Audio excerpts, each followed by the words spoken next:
نماز میں دل پر کیسے قابو کریں؟ کبھی نماز کے لیے کھڑے ہوتے ہیں تو بہت دل لگ رہا ہوتا ہے اور کبھی بالکل دل نہیں لگتا۔ اس بارے میں رہنمائی فرما دیں عبداللہ صاحب کراچی سے۔ دیکھیں، یہ ہر ایک کے ساتھ ہوتا ہے۔ نماز میں دل لگنے کی کیفیات بہت مشکل سے بنتی ہیں جو کنٹینیو رہیں۔ ایسا ہوتا ہے اللہ والوں کے ساتھ کہ ہمیشہ ان کا دل نماز میں لگتا ہے، لیکن یہ کیفیت بہت مشکل سے پیدا ہوتی ہے۔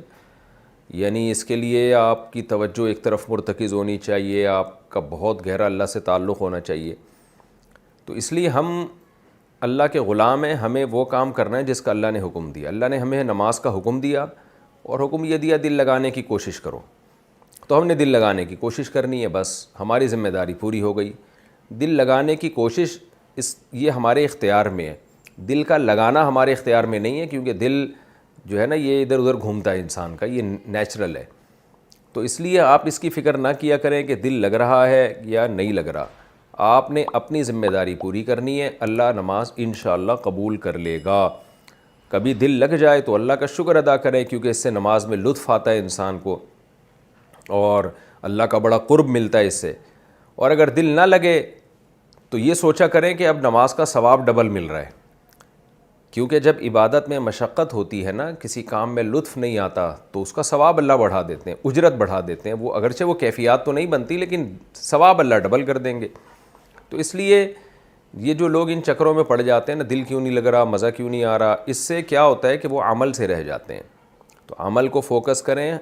میں اکثر اس کی ایک مثال دیتا ہوں نا، آپ کا ایک غلام ہے، نوکر ہے، آپ نے اس کو کام لگایا کہ یار میری گاڑی صاف کر دو۔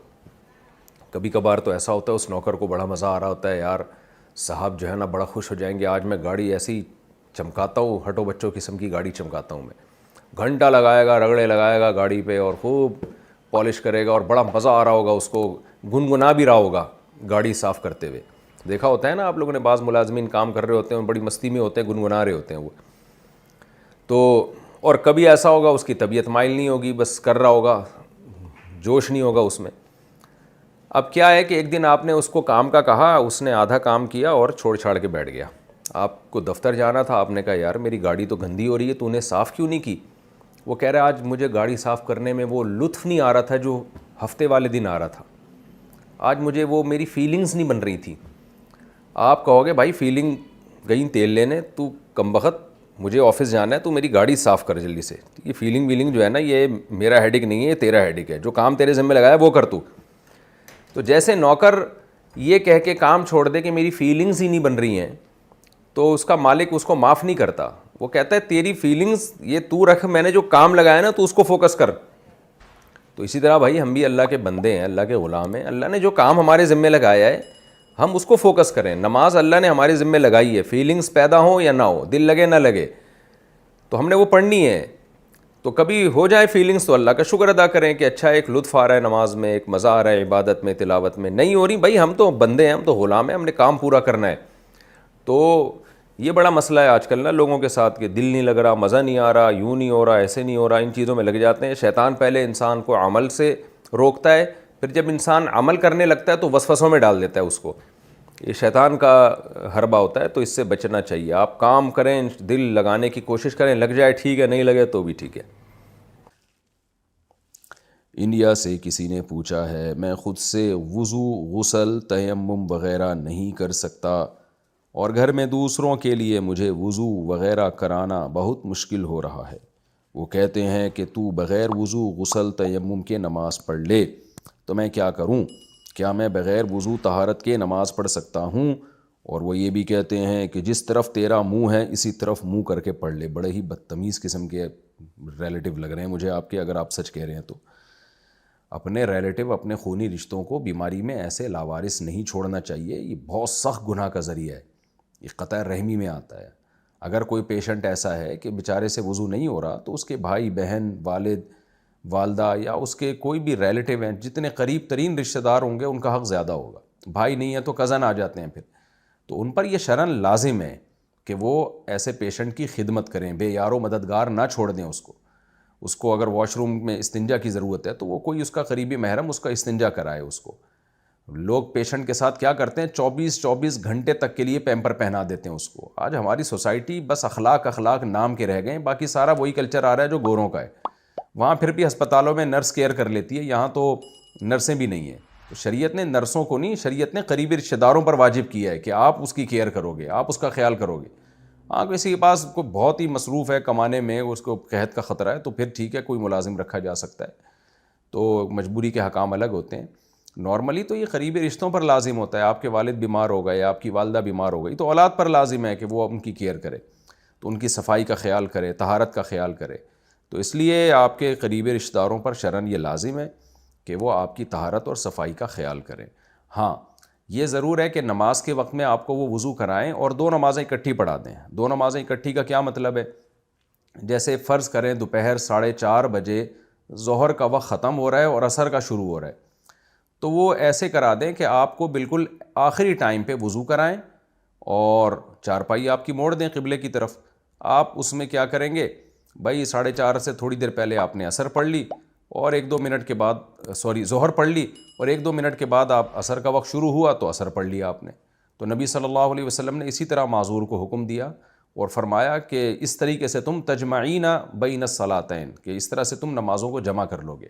تو اس طرح عذر میں نماز جمع کی جا سکتی ہے, یعنی ایک ہی وضو کیا اور استنجا کرا دیا اور اسی وضو سے ظہر پڑھتے ہی عصر پڑھ لیا آپ نے, کیونکہ دونوں کا ٹائم ساتھ ساتھ.